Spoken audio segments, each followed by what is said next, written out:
Tajik मूल का एक खाना बदोश कबीला जो आधुनिक अफगानिस्तान के पहाड़ी इलाके गूर से आया था, जिसने धीरे धीरे अपनी खाना बदोशी की पहचान खोकर हिंदुस्तान के एक बड़े हिस्से पर अपना कब्जा जमाया। और यही कबीला आगे चलकर गौरी राजवंश कहलाया। मोहम्मद गौरी द्वारा बाजार से खरीदकर हिंदुस्तान लाया गया एक गुलाम, जिसने आगे चलकर गुलाम वंश की स्थापना की और गद्दी हासिल करने के बाद एक परिसर की नींव रखी, जिसका नाम पड़ा कुतुब परिसर। आज के इस व्लॉग में बात होगी 800 साल का इतिहास लेकर खड़ी हुई एक ऐसी मीनार की जो सिर्फ ईंटों से बनी हुई विश्व की सबसे ऊंची मीनार है। आज बात होगी घोड़े की नाल को देखकर बनाए गए एक दरवाजे की। आज के व्लॉग में बात होगी कई ऐतिहासिक विरासतों की। आप सभी दोस्तों का नमस्कार और इस्तकबाल करता हूं एक नए व्लॉग के साथ, और साथ ही आप सभी से गुजारिश करता हूं कि व्लॉग में आखिर तक बने रहें, क्योंकि ये व्लॉग बहुत ही ऐतिहासिक होने वाला है। दोस्तों, आज हम भारत की राजधानी दिल्ली के महरौली स्थित कुतुब मीनार घूमने आए हैं। कुतुब मीनार परिसर की स्थापना कुतुबुद्दीन ऐबक ने सन 1193 में विजय प्राप्ति के बाद की, जिसमें एक मस्जिद का निर्माण कराया गया। आगे चलकर कुतुबुद्दीन ऐबक ने अफगानिस्तान में मीनार जाम की देखा देखी और उससे ऊंची मीनार बनाने के इरादे से सन 1199 में कुतुब मीनार का निर्माण कार्य शुरू कराया, लेकिन वह इसकी सिर्फ पहली मंजिल ही बनवा सका और उनकी मृत्यु हो गई। कुतुब मीनार की बाकी 3 मंजिल उनके दामाद और गुलाम वंश के तीसरे शासक शमशुद्दीन इल्तुतमिश ने पूरी कराई। 5वीं और आखिरी मंजिल तुगलक वंश के सुल्तान फिरोज शाह तुगलक ने पूरी कराई। मीनार को बनाने की एक वजह तो मैं आपको बता चुका हूँ, और दूसरी वजह थी नमाज के वक्त अजान कहने के लिए, क्योंकि उस दौर में अजान ऊंची मीनारों से दी जाती थी। मीनार के अंदर लगभग 399 सीढ़ियां हैं और इसकी ऊंचाई है 239 फीट। अब आप अंदाज़ा लगा सकते हैं कि उस दौर में इसकी क्या शान रही होगी। लेकिन मीनार के इतिहास के साथ साथ कुछ ऐसी घटनाएं भी हैं जिनकी वजह से आज मीनार के ऊपर जाने की किसी को भी इजाज़त नहीं है। पहली घटना थी 8 दिसंबर सन 1946, जब महाराजा जगतजीत की छठी पत्नी टावर से नीचे गिरकर मर गई। 4 दिसंबर 1981, जब 300 से 400 लोग मीनार के अंदर मौजूद थे, जिसमें ज़्यादातर स्कूली बच्चे थे। तभी अचानक मीनार की लाइट चली जाती है और 45 लोगों की मौत भगदड़ मचने की वजह से हो जाती है। उसके बाद से लेकर आज तक किसी को भी मीनार के अंदर जाने की इजाज़त नहीं है।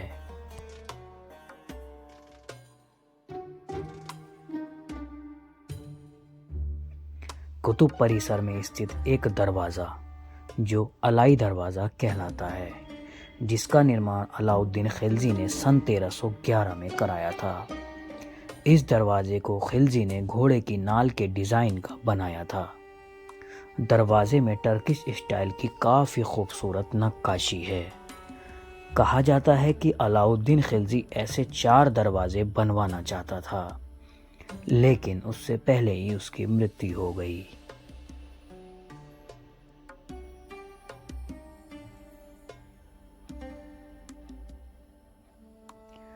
कुतुब परिसर में अलाई दरवाजे के सामने मौजूद ये मकबरा तुर्किस्तान और मिडिल एशिया से होकर दिल्ली का सफ़र तय करने वाले इमाम ज़ामिन का है। इमाम ज़ामिन सन 1500 के आसपास सिकंदर लोदी के शासनकाल में दिल्ली आए। यह मकबरा इमाम ज़ामिन ने बज़ाते खुद अपनी ज़िंदगी में बनवाया था।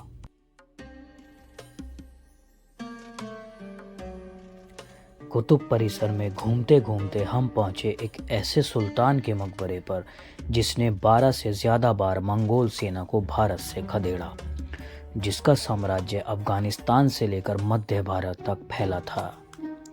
इसके बाद इतना बड़ा साम्राज्य अगले 300 साल तक कोई शासक स्थापित न कर सका। जी हाँ दोस्तों, मैं बात कर रहा हूँ अलाउद्दीन खिलजी की, जिसकी मौत 5 फरवरी सन 1316 ईस्वी में त्वचा रोग होने के कारण हुई। अलाउद्दीन खिलजी का मकबरा आज खंडर में तब्दील हो चुका है।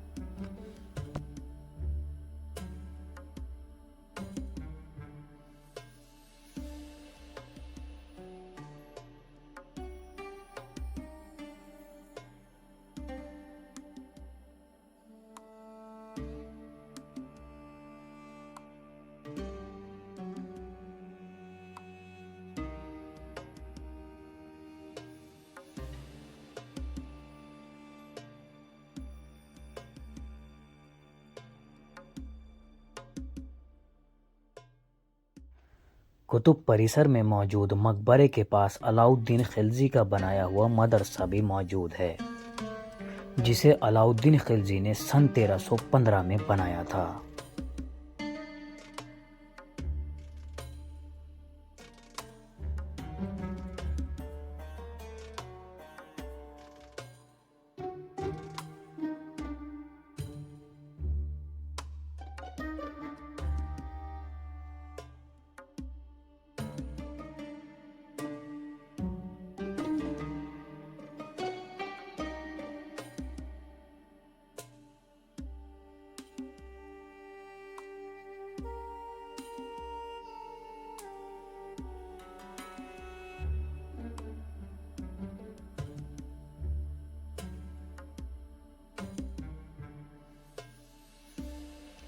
मदरसे में इस तरीके के लगभग 3 से 4 कमरे बने हुए हैं, जिनमें बड़ी बड़ी ताकें भी बनी हुई हैं।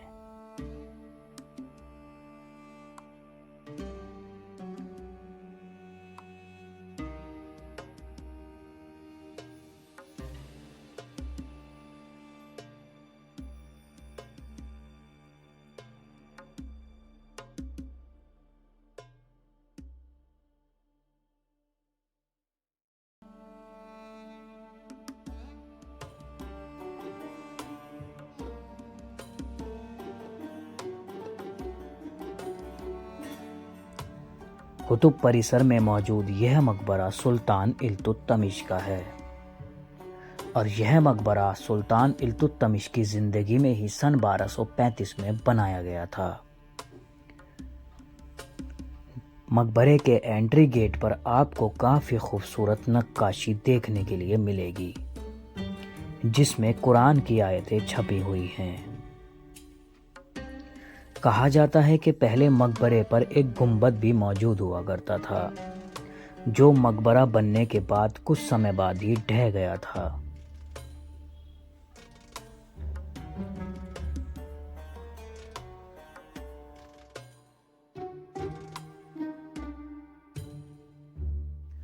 कुतुब परिसर में मौजूद एक सूखा हुआ कुआं भी है, जिसका इस्तेमाल यकीनन उस दौर में पानी के लिए किया जाता होगा, क्योंकि जिंदगी का मज़ा तो पानी में ही है।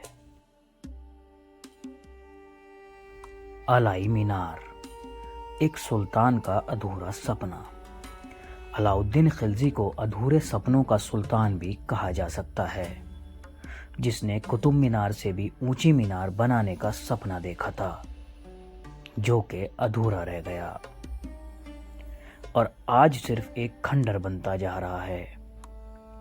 इतिहासकारों के मुताबिक अलाई मीनार की सिर्फ पहली मंजिल ही बन पाई थी और अलाउद्दीन खिलजी की मृत्यु हो गई, जिसके बाद से आज तक अलाई मीनार सिर्फ इतनी ही बन पाई।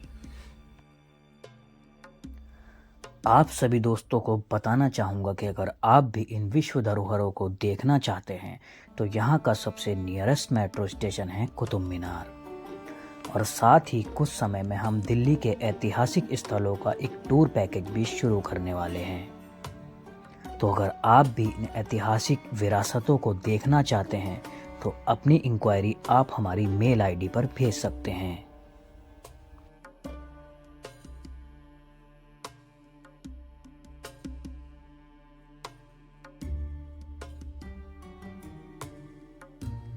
लगभग 1600 सालों से अधिक खुले आसमान के नीचे कई सदियों से खड़ा यह स्तंभ, जिस पर आज तक जंग नहीं लगा, दुनिया के लिए आश्चर्य का बाइस है। स्तंभ पर गुप्त काल की ब्राह्मी लिपि से एक लेख लिखा हुआ है, जिसमें यह कहा गया है कि स्तंभ का निर्माण चंद्र नामक एक शक्तिशाली राजा की याद में किया गया है, जिसे चंद्रगुप्त द्वितीय के नाम से जाना जाता है। लेकिन कुछ इतिहासकारों का कहना है कि इसका निर्माण महान सम्राट अशोक ने अपने दादा चंद्रगुप्त मौर्य की याद में कराया था। उम्मीद करता हूँ कि आप सभी दोस्तों को यह ऐतिहासिक व्लॉग पसंद आया होगा। ऐसे ही ऐतिहासिक व्लॉग देखने के लिए चैनल के साथ जुड़े रहें। तब तक के लिए टाटा, बाय बाय।